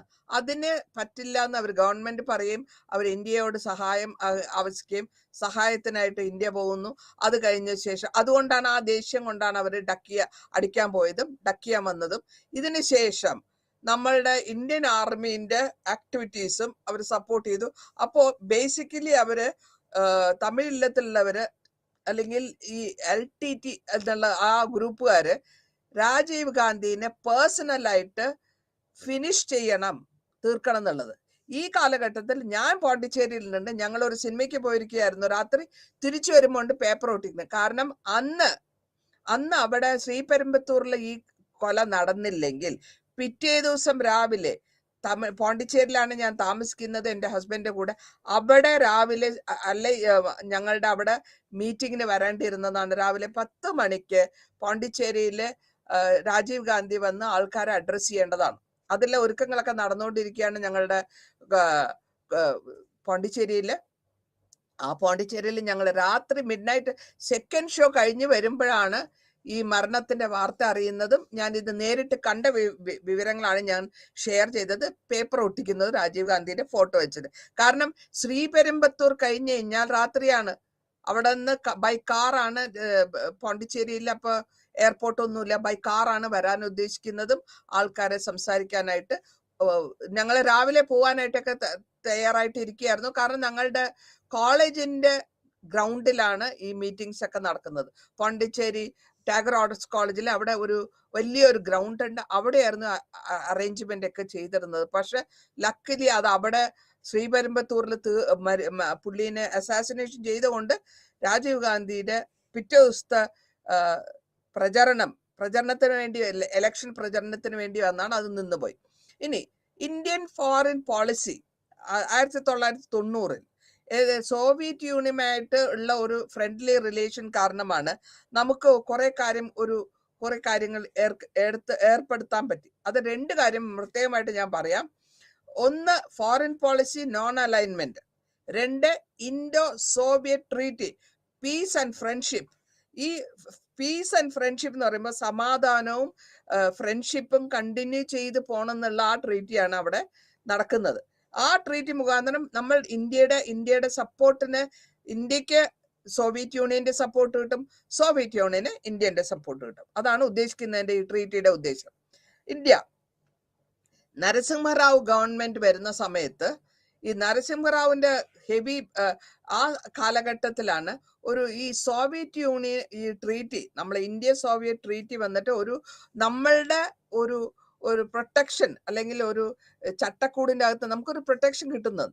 ആ കാലഘട്ടം കഴിഞ്ഞപ്പോഴത്തേക്കും സോവിയറ്റ് യൂണിയൻ തകർന്നു പോവുകയും അപ്പോൾ ആ തകർന്ന USSR തകരുകയും പിന്നെ USA വളരെ നിർബന്ധിച്ച് നമ്മളുടെ ന്യൂക്ലിയർ പ്രോഗ്രാംസും മിസൈൽ പ്രോഗ്രാംസ് ഒക്കെ സ്റ്റോപ്പ് ചെയ്യണം എന്ന് പറഞ്ഞിട്ട് അവർ പ്രഷറൈസ് ചെയ്യാണ്. കാരണം ഈ ന്യൂക്ലിയർ വെപ്പൺസും മിസൈൽ പ്രോഗ്രാംസും ഡെവലപ്പ് ചെയ്താൽ നമ്മളും സൂപ്പർ പവർ ലെവലിലേക്ക് എത്തും എന്നുള്ളത് എല്ലാവർക്കും അറിയാം. അതുകൊണ്ടാണ് അവർ ഇതിനെ പാടില്ല എന്നുള്ള ലെവലിലേക്ക് കൊണ്ടുവരുന്നത്. നമ്മൾ പീസ്ഫുൾ ആയിട്ട് ജീവിക്കാൻ താല്പര്യപ്പെടുന്നവരാണെങ്കിൽ പിന്നെ എന്തിനാണ് ഇങ്ങനത്തെ എന്നുള്ള. അപ്പോൾ എന്ത് പറ്റും, പെട്ടെന്നൊരു പ്രശ്നം വന്നു കഴിഞ്ഞാൽ നമ്മൾക്ക് സെൽഫ് ഡിഫെൻസ് പറ്റാണ്ട ഒരു സിറ്റുവേഷൻ വരും. അതുകൊണ്ടാണ് നമ്മൾ ഈ ന്യൂക്ലിയറും മിസൈൽ പ്രോഗ്രാംസിനൊക്കെ സയന്റിഫിക്കലി ട്രൈ ചെയ്തുകൊണ്ടിരുന്നത്. ഈ ലിബറലൈസേഷൻ റാവു ഗവൺമെന്റിൽ ഒരു ലിബറലൈസേഷൻ കൊടുക്കാണ്ട് എക്കോണമീനെ അപ്ലിഫ്റ്റ് ചെയ്യാൻ, നമ്മുടെ ധനശേഖരത്തെ ഒന്ന് ഉയർത്തിക്കൊണ്ടുവരാൻ വേണ്ടിയിട്ട് സ്റ്റേറ്റും സെന്ററുമായിട്ടുള്ള എക്കണോമിക് ഡെവലപ്മെന്റ് ഒന്ന് വലുതാക്കണമെന്ന് ചോദിച്ചു. അതിന് ലിബറലൈസേഷൻ കൊടുക്കുന്നു. ആ ഇന്ത്യൻ എക്കോണമിയിൽ ലിബറലൈസേഷൻ ഇൻട്രൊഡ്യൂസ് ചെയ്യാണ് റാവുവിന്റെ ഗവൺമെന്റ്. അതുകൂടാണ്ട് ഗ്ലോബലൈസേഷൻ വേൾഡ് മുഴുവനും ബിസിനസ് ചെയ്യാം. ആ ബിസിനസ് മുഖാന്തരം നമ്മൾക്ക് മാർക്കറ്റ് കണ്ടുപിടിക്കാം. ആ മാർക്കറ്റിൽ കൂടെ നമുക്ക് നമ്മുടെ ധനശേഖരം നടത്താം. നമ്മുടെ കൺട്രിക്ക് വളരെ വലിയ തരത്തിലുള്ള ഒരു ഇംപ്രൂവ്മെന്റ് വരും, അല്ലെങ്കിൽ ഒരു പ്രാധാന്യം കിട്ടും. വേൾഡ് സൂപ്പർ മാർക്കറ്റിൽ നമുക്കൊരു പ്രാധാന്യം കിട്ടും. ബിസിനസ് വരുമ്പോൾ തന്നെ എക്കോണമി ഇംപ്രൂവ് ആവും. എക്കോണമി ഇംപ്രൂവ് ആയാൽ ആ രാജ്യത്തിൽ വേണ്ടതൊക്കെ ചെയ്യാൻ പറ്റും. അപ്പോ ഇന്ത്യയെ സംബന്ധിച്ചിടത്തോളം ഈ 3 കാര്യങ്ങൾ ഇമ്പോർട്ടന്റ് ആണ്. ഒന്നായത് ലിബറലൈസേഷൻ, 2 ലിബറലൈസേഷൻ വഴി ബിസിനസ് നടത്തുക, ഇന്ത്യൻ എക്കോണമി വലുതാകുക. രണ്ടാമത്തത് പ്രൈവറ്റൈസേഷൻ ചെയ്യുക. അപ്പൊ കുറച്ചുകൂടെ ക്ലീൻ ആയിട്ട് കാര്യങ്ങൾ സ്വതച്ചിത്തയായിട്ട് പ്രശ്നങ്ങൾ ഇല്ലാണ്ട് നടക്കും. ഈ ഗവൺമെന്റിന്റെ ബാക്ക്ലോഗ് വരാണ്ട് പ്രൈവറ്റൈസേഷൻ ചെയ്യുക. മൂന്നാമതായിട്ട് ഗ്ലോബലൈസേഷൻ ചെയ്യുക. അതാണ് LPG ഞാൻ കൊടുത്തിരിക്കുന്നത്. ലിബറലിന്റെ എല്ലും പ്രൈവറ്റിന്റെ പിയും ഗ്ലോബലിന്റെ ജിയും. LPG ഗ്യാസ് അല്ല. അപ്പോ അങ്ങനെ വരുമ്പോൾ നമ്മളുടെ രാജ്യത്തിന്റെ ധനം അതേമാതിരി പ്രോഗ്രസ് നമ്മൾ മറ്റുള്ള വലിയ രാജ്യങ്ങളുടെ ഒപ്പത്തിനൊപ്പം എത്തിപ്പെടാനുള്ള ഒരു ശ്രമമാണ് നമ്മളിവിടെ ചെയ്യുന്നത്. റാവു ഗവൺമെന്റും റിലേഷനും ബാക്കിയുള്ള ആൾക്കാരോട് ഏതൊക്കെ രാജ്യങ്ങളോട് നമ്മൾ എങ്ങനെയൊക്കെ കൊണ്ടുപോകാം, ഏതൊക്കെ വിധത്തിൽ നമ്മൾക്ക് അവരെ നന്നാക്കി കൊണ്ടുവരാം. ഇന്ത്യൻ എക്കോണമീന് സൗത്ത് ഈസ്റ്റ് ഏഷ്യ അതേമാതിരി ഈസ്റ്റ് ഏഷ്യ, അപ്പൊ ഈ ഏഷ്യയിലുള്ള തന്നെ സൗത്ത് ഈസ്റ്റ് ഏഷ്യ ആയിട്ടും ഏഷ്യൻ കൺട്രികളായിട്ട് നമ്മൾ ബിസിനസ് ടേംസ് നന്നാക്കണം. ബിസിനസ് ടേംസ് നന്നാക്കിയാൽ മണി വരുമ്പോൾ ഇന്ത്യൻ എക്കോണമി ഇംപ്രൂവ് ആവുമ്പോൾ ലിബറലൈസേഷൻ ചെയ്ത് ലിബറൽ ആയിട്ടുള്ള പോളിസീസ് ഒക്കെ കൊടുക്കുകയും അതേമാതിരി തന്നെ റാവു ഒരു ഡിപ്ലോമാറ്റിക് റിലേഷൻ ഇസ്രയേലുമായിട്ടുള്ള ഒരു ഡിപ്ലോമാറ്റിക് റിലേഷൻഷിപ്പ് ഡെവലപ്പ് ചെയ്ത് കൊടുക്കുന്നു. അപ്പൊ അങ്ങനെ വരുമ്പോൾ നമ്മൾക്ക് ബിസിനസ് ഇംപ്രൂവ്മെന്റ് വന്നു കഴിഞ്ഞാൽ കൺട്രിയുടെ ഇക്കോണമി കുറച്ചുകൂടെ അപ്ലിഫ്റ്റ് ചെയ്യാൻ പറ്റും. അതിനാണ് ഈ വളരെ ഇമ്പോർട്ടന്റ് ആയിട്ടുള്ള ഇതൊക്കെ. ക്രോസ് ബോർഡർ ടെററിസം നിർത്തണം, അതേമാതിരി സെക്യൂരിറ്റി ഉണ്ടാക്കണം. ആ സെക്യൂരിറ്റി എല്ലാവർക്കും ഇന്റർനാഷണൽ ലെവലിൽ കൊണ്ടുവരണം. അങ്ങനെ വന്നാൽ മാത്രമേ ഒരു രാജ്യം പുരോഗതിയിലേക്ക് പോകുള്ളൂ എന്നുള്ളത് അറിയാവുന്നതുകൊണ്ട് നമ്മൾ അതിനു വേണ്ടി ശ്രമിക്കുകയാണ്. ഇനി എക്സ്റ്റേണൽ ആയിട്ട് പുറത്തു നിന്നുള്ള പ്രഷേഴ്സ് എന്താന്ന് വെച്ചാല്, ഒരു ഗവൺമെന്റ് വീക്കാണെങ്കിൽ അവിടുത്തെ നമ്മുടെ ഇന്റേണൽ ഗവൺമെന്റ് വീക്കാണെങ്കിൽ പുറത്തു നിന്നുള്ള ആൾക്കാർ അല്ലെങ്കിൽ ഗവൺമെന്റുകൾ അല്ലെങ്കിൽ കൺട്രികൾ നമ്മളെ പ്രഷറൈസ് ചെയ്യും. ആ പ്രഷറൈസ് ചെയ്തത് ഇവിടെ അമേരിക്കയാണ്. അമേരിക്ക ആ സമയത്ത് സൂപ്പർ പവറായി. അപ്പോ സൂപ്പർ പവറായി മാത്രമല്ല പ്രഷർ ചെയ്യാണ് ഇന്ത്യനെ എക്കോണമി. എന്തിനു വേണ്ടിയിട്ടാ പ്രഷർ ചെയ്യുന്നത്? അമേരിക്കയുടെ എക്സ്പോർട്സും ബിസിനസ്സും കൂടെ നിങ്ങൾ കൊണ്ടുപോകണം, അല്ലെങ്കിൽ നിങ്ങൾ അതിനെ കൂടെ നടത്തിപ്പിക്കാൻ ഞങ്ങൾക്ക് താല്പര്യമുണ്ട് എന്നുള്ള ലെവലിൽ പ്രഷർ വരികയാണ്. എക്സ്റ്റേണൽ, പുറത്തു നിന്നുള്ള പ്രഷർ. അങ്ങനെ പ്രഷർ വരുമ്പോൾ ഇന്ത്യയും അതേ സമയത്ത് സമ്മതിച്ചു എങ്കിൽ കൂടിയും, പക്ഷെ ഇന്ത്യ ഇൻസിസ്റ്റ് ചെയ്തത് ഞങ്ങൾ ന്യൂക്ലിയർ പ്രോഗ്രാമും കൂടെ ചെയ്യും. നിങ്ങളുടെ ബിസിനസ് ഞങ്ങൾക്ക് എടുക്കാൻ, നിങ്ങളുമായിട്ട് നമ്മൾ ബിസിനസ് ബന്ധം വരുത്തുകയാണെങ്കിൽ ഞങ്ങൾ ന്യൂക്ലിയർ പ്രോഗ്രാം ചെയ്യുമ്പോൾ നിങ്ങൾ തലയിടരുത്. അങ്ങനത്തെ ഒരു സന്ധി സമ്മേഷനം നടക്കുകയും അതേസമയം ഈ ഇന്ത്യയുടെ ഒരു സ്പോൺസറിങ് ഉണ്ട്, കോ സ്പോൺസറിങ് ചെയ്യുന്നുണ്ട്, comprehensive test ban treaty CTBT, അതേമാതിരി fissile material control treaty FMCT. ഇത് രണ്ടിലും ഇന്ത്യ ജോയിൻ ചെയ്യുന്നവരോട് പറഞ്ഞു. കാരണം ഈ ഇങ്ങനത്തെ കാര്യങ്ങളൊക്കെ വരുമ്പോൾ നമുക്കും നമ്മളുടേതായ ഒരു പവർ ഇന്റർനാഷണലി ഗ്ലോബലി എസ്റ്റാബ്ലിഷ് ചെയ്തെടുക്കാനുള്ള ഒരു ശ്രമമാണ് ഗവൺമെന്റ് നടത്തുന്നത്. അങ്ങനെ വന്നതുകൊണ്ട് ഗവൺമെന്റ്, നമ്മളുടെ ഇന്ത്യൻ ഗവൺമെന്റ് ഇതൊക്കെ അക്സെപ്റ്റ് ചെയ്യും. ആദ്യമായിട്ട് ഒരു ഡിഫൻസ് കോർപ്പറേഷൻ, അതായത് ഇന്ത്യയും US തമ്മിൽ ഒരു ഡിഫൻസ് എന്ന് പറയുമ്പോൾ തന്നെ അറിയാലോ, മിലിറ്ററി സ്ട്രെങ്ത് ആണ് നമ്മളെ ഡിഫൻസ് എന്ന് പറയുന്നത്.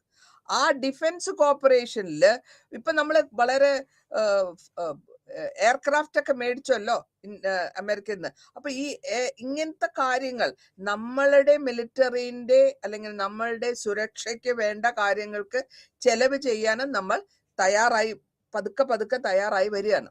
ഇനി ആ രണ്ടാമത്തെ ഹാഫ് 1990 ശേഷം രണ്ടാമത്തെ ഭാഗം, ഡെക്കേഡ് എന്ന് പറഞ്ഞാൽ 10 കൊല്ലമാണ്. ഇതിൽ ഇന്ത്യൻ കോയലേഷൻ ഗവൺമെന്റ് ആണ് നടക്കുന്നത്. കോയലേഷൻ ഗവൺമെന്റ് ഒരുമിച്ച് പോകേണ്ട പല ആൾക്കാരും കൂടെ, പല പാർട്ടികളും കൂടെ ജോയിൻ ചെയ്യുമ്പോഴാണ് കോയലേഷൻ ഗവൺമെന്റ് വരിക. ഈ കോയലേഷൻ ഗവൺമെന്റിൽ സ്റ്റെബിലിറ്റി കുറച്ച് കുറവായിരിക്കും. കാരണം പെട്ടെന്നുള്ള ചെറിയ കാര്യങ്ങൾക്ക് അവിടെ അഭിപ്രായ വ്യത്യാസം വരും. അപ്പൊ അവർ സപ്പോർട്ട് നിർത്തുമ്പോൾ അവിടെ കോയലേഷൻ പോകും. ഇവിടെ നമ്മൾ കാണുന്നത് 3 പ്രൈം മിനിസ്റ്റേഴ്സ് ആണ്. അതേമാതിരി തന്നെ ഗവൺമെന്റ് ശരിയായിട്ട് വർക്ക് ചെയ്യാണ്ട് വരുമ്പോൾ ഒരു റാഡിക്കലായിട്ട് ഫോറിൻ പോളിസിക്കും അത് അഫക്റ്റ് ആയി വരുമ്പോൾ ഇതിന്റെ പരിണാമമായിട്ട് ബോർഡറിലും ഇന്റേണലും എക്സ്റ്റേണലും അറ്റാക്ക് അല്ലെങ്കിൽ ഡിസ്റ്റർബൻസ് ഉണ്ടാവും. അതായത് നമ്മൾ പറയില്ലേ, പ്രശ്നങ്ങളുള്ള സമയത്ത് കലക്കവെള്ളത്തിൽ മീൻ പിടിക്കാൻ, അതേമാതിരി എവിടെയാണോ കൺട്രിയിൽ പ്രശ്നങ്ങളുള്ളത് അതിനെ യൂട്ടിലൈസ് ചെയ്യും ആൾക്കാർ. ഷോർട്ട് ടേം ഗവൺമെന്റ് വരുന്നു. ഈ പ്രശ്നം കാരണം ആദ്യത്തെ ഷോർട്ട് ടേം ഗവൺമെന്റ് പറഞ്ഞത് 1996 അത് 13 ദിവസം ഉണ്ടായിരുന്നുള്ളൂ. അടൽ ബിഹാരി വാജ്പേയിന്റെ പ്രൈം മിനിസ്റ്ററിന്റെ പീരീഡ് 13 ദിവസം കഴിഞ്ഞപ്പോഴത്തേക്കും അങ്ങേർക്ക് ഫ്ലോറിൽ സപ്പോർട്ട് ഇല്ല എന്ന് പറഞ്ഞ് റിസൈൻ ചെയ്ത് പാർട്ടി ഡൗൺ ആയി. പിന്നെ അടുത്ത് വരുന്നത് ദേവഗൌഡ, ജൂൺ 1996 തൊട്ട് ഏപ്രിൽ 97 വരെ, കഷ്ടി 1 കൊല്ലം. അത് കഴിഞ്ഞ് IK ഗുജറാൾ 97 തൊട്ട് മാർച്ച് 98 വരെ. ഇത് രണ്ടും കൂടെ 2 കൊല്ലത്തിനുള്ളത്. അപ്പോൾ ഗവൺമെന്റിന്റെ സ്റ്റെബിലിറ്റി വളരെ ഇമ്പോർട്ടന്റ് ആണ്. അപ്പൊ അങ്ങനെ വരുമ്പോൾ ഇവിടെ നമ്മൾക്ക് പ്രശ്നങ്ങൾ, ഇന്റർനാഷണലി പോളിസികൾ വന്ന് ഡിഫിക്കൽട്ടായിട്ട് വരും, ഫോറിൻ പോളിസി ഡിഫിക്കൽട്ടായിട്ട് വരും. ഇനി ഗുജറാളിന്റെ കാലഘട്ടത്തിൽ എന്തൊക്കെയാണ് ഗുജറാൾ ഡോക്ട്രിൻ എന്ന് പറഞ്ഞിട്ട് കൊണ്ടുവരുന്നുണ്ട് ഇന്ദർ കുമാർ ഗുജറാള്. ആ പോളിസികൾ എന്താന്ന് പറഞ്ഞു തരാം. ഇവിടെ പോളിസി പറയുന്നത് അങ്ങേരുടെ ഇന്ദർ കുമാർ ഗുജറാൾ പ്രൈം മിനിസ്റ്റർ ആയിട്ട് ഇരിക്കുമ്പോൾ കൊണ്ടുവന്ന പോളിസികളാണ്. അതിനെയാണ് നമ്മൾ ഗുജറാൾ ഡോക്ട്രിൻ എന്ന് പറയുക. ഈ ഡോക്ട്രിൻ വഴി നമ്മൾ ഉദ്ദേശിച്ചിട്ടുള്ളത് ഈ ബെനിഫിറ്റ്സ് കിട്ടുന്നത് നെയ്ബേഴ്സ് എക്സ്ക്ലൂഡിങ് പാകിസ്ഥാൻ, ഇതൊന്നും നമ്മൾ തിരിച്ചു ചെയ്യാൻ പാടില്ല. ഇവരുടെ പോളിസികൾ 5 പ്രിൻസിപ്പിൾസ് ആണ് ഈ ഡോക്ടറിൽ പറഞ്ഞത്. അതായത് നെയ്ബേഴ്സ് ആയിട്ടുള്ള ബംഗ്ലാദേശ്, ഭൂട്ടാൻ, നേപ്പാൾ, മാലദ്വീപ്, ശ്രീലങ്ക തിരിച്ചു തെറ്റാൻ ഉപദ്രവിക്കാൻ പാടില്ല, നമ്മൾ ഡിമാൻഡ് ചെയ്യാൻ പാടില്ല, നമ്മൾക്ക് ആവശ്യമുണ്ടെങ്കിൽ തോന്നുകയാണെങ്കിൽ നമ്മൾ കൊടുക്കും. രണ്ടാമത്തത് സൗത്ത് ഏഷ്യൻ കൺട്രിയിലെ ഒരാളെയും വേറൊരു കൺട്രിയുടെ ഇൻട്രസ്റ്റിലേക്ക് തലയിടാൻ പാടില്ല. മൂന്നാമതായിട്ട് വരുന്നത് ഒരു ഇന്റേണൽ അഫയേഴ്സിലും അടുത്ത രാജ്യത്തിന്റെ ഇന്റേണൽ അഫയേഴ്സിൽ തലയിടാൻ പാടില്ല. നാലാമതായിട്ട് വരുന്നത് എല്ലാ രാജ്യത്തിന്റെയും ഇന്റഗ്രിറ്റി, അവരുടെ സോവറിനിറ്റിയെ നമ്മൾ മാനിക്കണം, റെസ്പെക്ട് ചെയ്യണം. എല്ലാ ഡിസ്പ്യൂട്ട്സും, എല്ലാ വിധത്തിലുള്ള കലഹങ്ങളും ബൈലാറ്ററൽ നെഗോഷിയേഷൻ, അതായത് ഡിസ്കഷൻ വഴി നമ്മൾ തീർക്കണം. അതും പീസ്ഫുൾ ആയിട്ടുള്ള ഡിസ്കഷൻ ആയിരിക്കണം. ഇതാണ് ഈ ഡോക്ട്രിൻ, ഗുജറാത്ത് ഡോക്ട്രിനിൽ കൊണ്ടുവന്നിട്ടുള്ള പോളിസികൾ. അപ്പോൾ അതിനുശേഷം foreign policy under NDA, national democratic alliance, Bharatiya Janata പാർട്ടിയുടെയാണ്, BJPന്റെ പാർട്ടിയാണത്. ആദ്യത്തെ ഒരു അടൽ വാജ്പേയി ആണ് പവറിലേക്ക് തിരിച്ചു വരികയാണ്. അപ്പോ പുള്ളി 3 പ്രാവശ്യം വരുന്നുണ്ട് കേട്ടോ. 1998 ഷോർട്ട് ടേമിൽ വന്നു, പിന്നെ 3ാമത്തെ പ്രാവശ്യം വന്നപ്പോഴത്തേക്കും നല്ല ഉഗ്രനായിട്ട് ജയിച്ചു വന്നു. പ്രൈം മിനിസ്റ്ററായി 16-ാം തീയതി, മെയ് 16-ാം തീയതി 1996 ആദ്യം 13 ദിവസം കഴിഞ്ഞ് പോയി. അവിടെ ലോസ് ആയത് ഒരു ഫ്ലോറില് മെജോറിറ്റി വിശ്വാസ വോട്ട് എടുക്കുമ്പോൾ ഇല്ലാണ്ട് പോകും. 2ാമത്തെ പ്രാവശ്യം 1998 13 മാസം, ആദ്യം 13 ദിവസം, പിന്നെ 13 മാസം, പിന്നെ 1999 ലോസ്റ്റ്. നോൺ കോൺഫിഡൻസ് 99 ഒരൊറ്റ വോട്ടിനാണ് പുള്ളിയുടെ സ്ഥാനം, PM എന്നുള്ള സ്ഥാനം പോയത്. അതിനുശേഷം 1999 പിന്നെ 2ാമത് ഫ്രഷ് ജനറൽ ഇലക്ഷൻ നടക്കുകയും ആ ഇലക്ഷൻ വഴി പ്രൈം മിനിസ്റ്ററായിട്ട്, ഇന്ത്യയുടെ പ്രൈം മിനിസ്റ്ററായിട്ട് ഓത്തെടുക്കുകയും അതിനുശേഷം അടുത്ത ജനറൽ ഇലക്ഷൻ വരെ 2004 ജനറൽ ഇലക്ഷൻ വരെ പ്രൈം മിനിസ്റ്ററായിട്ട് കണ്ടിന്യൂ ചെയ്തു വാജ്പേയി. പിന്നെ ഇന്ത്യ ഗവൺമെന്റ്, ഈ സമയത്ത് ഇന്ത്യ ഗവൺമെന്റ് വാജ്പേയി പ്രൈം മിനിസ്റ്ററായിട്ട് തീർന്നു. ഞാൻ നേരത്തെ പറഞ്ഞു 96, 98, 99, 99 തൊട്ട് 2004. അടുത്ത ഗവൺമെന്റ് 2ാം ഘട്ടം, അതായത് ഈ BJPന്റെ 2ാം ഘട്ടം, സെക്കൻഡ് ഫേസ് ഇവിടെ ആരംഭിക്കുന്നത് 2014 നരേന്ദ്രമോദിയുടെ ആദ്യത്തെ, അല്ലെങ്കിൽ നരേന്ദ്രമോദിയുടെ ലീഡർഷിപ്പിൽ നമ്മൾ കാണുന്ന ഒരു ജനറൽ ഇലക്ഷൻസ് നടക്കുന്നുണ്ട് 2019. ഇതില് ഈ ഫൗണ്ടേഷൻ ഭാരതീയ ജനതാ പാർട്ടിന്റെ അവര് ഈ കോൺഗ്രസിനെ ടൈറ്റൻ ചെയ്യുകയും BJP നേതൃത്വത്തിൽ NDA ഗവൺമെന്റ് ഉണ്ടാക്കാനുള്ള ശ്രമങ്ങൾ നടക്കുകയും അത് ജയിക്കുകയും ചെയ്തു. അങ്ങനെയാണ് ആ ഗവൺമെന്റ് പരിധിയിൽ വരുന്നത്. ഫോറിൻ റിലേഷൻഷിപ്പ് ഈ സമയത്ത് NDAയുടെ ഗവൺമെന്റിൽ, വാജ്പേയിയുടെ ഗവൺമെന്റിലും ക്ലോസ് ആയിട്ടുള്ള യുണൈറ്റഡ് സ്റ്റേറ്റ്സുമായിട്ടും റഷ്യയായിട്ടും ഒക്കെ നല്ല ഡീലിങ്സ് ഉണ്ടായിരുന്നു. അതേമാതിരി തന്നെ സൗത്ത് ഏഷ്യയും പർട്ടിക്കുലർ ആയിട്ട് പാകിസ്ഥാനും. വാജ്പേയി ഒരു പൊക്കാറൻ ന്യൂക്ലിയർ എക്സ്പ്ലോഷൻ പൊക്കാറിൽ 98 നടത്തി. അത് കഴിഞ്ഞ് ന്യൂക്ലിയർ ടെസ്റ്റ് വാജ്പേയിന്റെ കാലഘട്ടത്തിൽ 13 മാസത്തിന്റെ ഇടയിൽ തന്നെ ഒരു ന്യൂക്ലിയർ ടെസ്റ്റ് നടത്തുകയും BJPയുടെ ഗവൺമെന്റ് സമയത്തും 1998 11 പിന്നെയും ഒരു ന്യൂക്ലിയർ ടെസ്റ്റ് നടത്തുന്നു പൊക്കാറില്, രാജസ്ഥാനില്. ഇവിടെ ഈ ടെസ്റ്റ് നടത്തി കഴിഞ്ഞു കഴിഞ്ഞാൽ നമ്മളുടെ ശക്തിയാണ് കാണിക്കുന്നത്. അതിനെയാണ് ഇന്ത്യാസ് ന്യൂക്ലിയർ ഡോക്ട്രിൻ എന്ന് പറഞ്ഞു. ഇവിടെ നമ്മൾ ഉദ്ദേശിച്ചത് 3 കാര്യങ്ങളാണ്.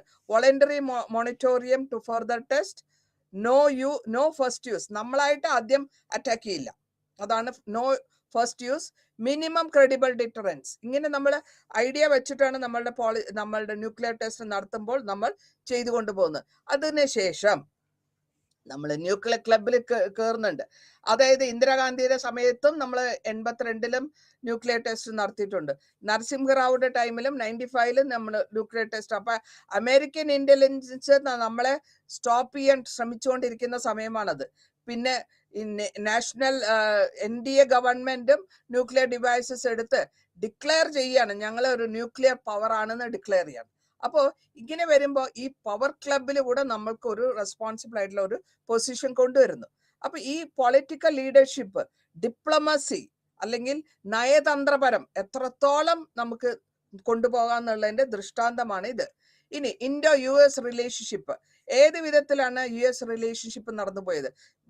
അടൽ ബിഹാരി വാജ്പേയിയുടെ ടൈമിൽ പൊക്കാറത്തില് ഡയലോഗ് സംസാരിക്കുന്നുണ്ട് US-ഉമായിട്ടും. ഒരു ബെറ്റർ അണ്ടർസ്റ്റാൻഡിങ് വഴി ഇന്ത്യയുടെയും US-ന്റെയും ഇമ്പോർട്ടൻസ് പറയുന്നു. ക്ലിന്റൺ ഇവിടെ വരുന്നു 2000 വർഷം മാർച്ചിൽ ഇവിടെ വരുന്നു. അപ്പോൾ അവിടുത്തെ പ്രസിഡന്റ് ഇവിടെ വരിക, ഇവിടെ വന്ന് സംസാരിക്കുക, ഇവിടുത്തെ ആൾക്കാരായിട്ട് റിലേഷൻഷിപ്പ് ഡെവലപ്പ് ചെയ്യുക എന്ന് പറയുമ്പോൾ അത് വളരെ നല്ലൊരു കാര്യമാണ്. അതേമാതിരി തന്നെ US നമ്മളുടെ സെക്യൂരിറ്റി, ഇന്ത്യൻ സെക്യൂരിറ്റിനെ പറ്റി അപ്രീഷിയേറ്റ് ചെയ്യും, ക്രോസ് ബോർഡറിനെ പറ്റിയുള്ള നമ്മളുടെ ഇന്ത്യയുടെ പ്രശ്നങ്ങൾ പറഞ്ഞെടുത്ത് മനസ്സിലാക്കുകയും ചെയ്യുമ്പോൾ അതിനെ ഒരു നല്ലൊരു ലെവൽ നമ്മളുടെ ഡിപ്ലോമസിയാണ് ഇവിടെ കാണുന്നത്. ഇന്ത്യൻ എക്കോണമിയും ഇമ്പ്രൂവ് ആവുന്നുണ്ട്. അവരുടെ അമേരിക്കയുടെ ട്രേഡും ഇൻവെസ്റ്റ്മെന്റ് ഇവിടെ വരുന്നുണ്ട്.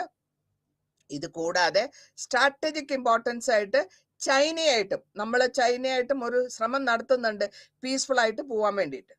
ഇനി 11ാം അറ്റാക്ക്, WTC അറ്റാക്ക്, അതായത് വേൾഡ് ട്രേഡ് സെന്റർ അറ്റാക്ക് ചെയ്യുന്ന സമയത്ത് ആ അറ്റാക്ക് ഇന്റർനാഷണൽ ടെററിസമാണ്.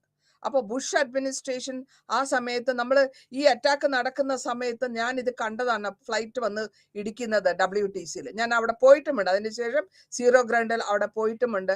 ഈ തരിപ്പണമായിട്ടുള്ള ഒരു അറ്റാക്കായിരുന്നു. ഒരേ സമയം മേലെ ഒന്ന് താഴെ ഒന്ന് വന്നാണ് അവർ അറ്റാക്ക് ചെയ്യുന്നത്. അപ്പോൾ ഈ പ്ലാൻഡ് അറ്റാക്കാണ് അഫ്ഗാനിസ്ഥാൻ ബോർഡറിൽ നിന്ന് ഈ ഒസാമ മുസ്ലിംസിന്റെ ലീഡർഷിപ്പിലുള്ള അറ്റാക്ക്. ഇതിന് ശേഷമാണ് US കുറച്ചുകൂടെ സ്പീഡപ്പ് ചെയ്ത് ടെററിസത്തിന്റെ എഗെയിൻസ്റ്റ് ആയിട്ട് വരാൻ തുടങ്ങുന്നത്.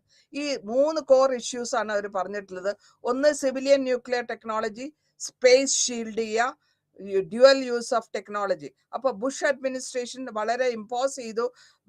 കറന്റ് ടൈമിൽ റെസ്ട്രിക്ഷൻസ് ഉണ്ടായിരുന്നതൊക്കെ എടുക്കുകയും ചെയ്തു. ഫെബ്രുവരി 2003 ഇന്ത്യയും US തമ്മിൽ ഒരു അഗ്രിമെന്റ് സൈൻ ചെയ്ത് high level trade, high technology ഏരിയയിൽ സൈൻ ചെയ്യാണ്. അപ്പൊ അങ്ങനെ വരുമ്പോൾ നമുക്ക് ടെക്നോളജി റിലേറ്റഡ് സേഫ്റ്റി ഇഷ്യൂസ് കൊണ്ടുവരാൻ പറ്റും. ആ കൊണ്ടുവന്ന് കഴിഞ്ഞാൽ മാത്രമേ ലോകത്തിന്, നമ്മുടെ രാഷ്ട്രത്തിന് അത് സുഖം കിട്ടുകയുള്ളൂ. അപ്പൊ ഈ civil nuclear energy agreement 2005 UPA ഗവൺമെന്റിന്റെ ഹെഡില് പ്രൈം മിനിസ്റ്റർ മൻമോഹൻ സിംഗിന്റെ നേതൃത്വത്തിലാണ് ഇത് നടക്കുന്നത്. ഇനി ഇന്ത്യയും പാകിസ്ഥാനും തമ്മിലുള്ള റിലേഷൻഷിപ്പിനെ പറ്റി സംസാരിക്കുമ്പോൾ വാജ്പേയി ഒരു എഫേർട്ട് എടുത്തു. അതായത് ബസ്സിൽ ലാഹോർ വരെ പോവുക. കാരണം ആരെ കാണാനാ പോകുന്നത്? പ്രൈം മിനിസ്റ്റർ, അവിടുത്തെ പാകിസ്ഥാനി പ്രൈം മിനിസ്റ്ററെ കാണാൻ, നവാസ് ഷെരീഫിനെ കാണാൻ ഇവിടെ നിന്ന് ബസ് മുഖാന്തരം ലാഹോറിലേക്ക് പോവുക. ഒരു പ്രൈം മിനിസ്റ്റർ ആണെന്ന് ഓർക്കണം. നാളെ എന്തെങ്കിലും പ്രശ്നങ്ങൾ വന്നാൽ അത് സെക്യൂരിറ്റി ഇഷ്യൂസ് ആണ്. പക്ഷെ എങ്കിലും പുള്ളി വളരെ ധൈര്യമായിട്ട് പോവുകയും നമ്മൾ ഫ്രണ്ട്ഷിപ്പിന്റെ റിലേഷൻഷിപ്പ് ഡെവലപ്പ് ചെയ്യാൻ വേണ്ടിയിട്ടുള്ള ഒരു ശ്രമമാണ് അവിടെ നടന്നത്. പക്ഷെ അതിനുശേഷം പാകിസ്ഥാനി പ്രസിഡന്റിന്റെ അത്രത്തോളം പോരായിരുന്നു എങ്കിൽ കൂടെയും 1999 കാർഗിൽ വാർ വരുന്നു. കാർഗിൽ വാർ സമയത്ത് അവരുടെ ട്രൂപ്പ് ഇന്ത്യയുടെ നമ്മുടെ കാർഗിൽ ഏരിയയിൽ വരികയും അതായത് എഫേർട്ട്, നമ്മുടെ സൈഡിൽ നിന്ന് എഫേർട്ട് പീസ്ഫുൾ ആയിട്ട് പോകാൻ നോക്കുമ്പോൾ അവർ അത്രത്തോളം അതിനെ കോപ്പറേറ്റ് ആയിട്ട് വരാത്തത് കൊണ്ടാണ് ഈ വാറൊക്കെ വരുന്നതും അല്ലെങ്കിൽ ഡിഫീറ്റ് ചെയ്യേണ്ടി വരുന്നതും. അതേമാതിരി തന്നെ പാകിസ്ഥാൻ ജനറൽ മുഷറഫിന്റെ കാലഘട്ടത്തിൽ ഗവൺമെന്റ് ഒരു ശ്രമം കൂടെ നടത്തുന്നുണ്ട്. അപ്പൊ വാജ്പേയി പിന്നൊരു പ്രാവശ്യം കൂടെ പുള്ളീനെ വിളിക്കുകയും ആഗ്രയിലേക്ക് വിളിക്കുകയും സംസാരിക്കുകയും എല്ലാം ചെയ്തു 2001. പക്ഷെ ഇതിന്റെയൊക്കെ അറ്റത്ത് ഇതൊന്നും നടന്നില്ല. അവസാനമായിട്ട് വരുമ്പോഴത്തേക്കും അങ്ങനെ നമ്മൾ റിലേഷൻഷിപ്പ് ഡെവലപ്പ് ആയിട്ട് എങ്ങനെയാ നമ്മുടെ ഇന്ത്യൻ പാർലമെന്റ് അറ്റാക്ക് ചെയ്യുന്നത്? 2001 13-ാം തീയതി ഇന്ത്യൻ പാർലമെന്റിലാണ് അറ്റാക്ക് വന്നത്.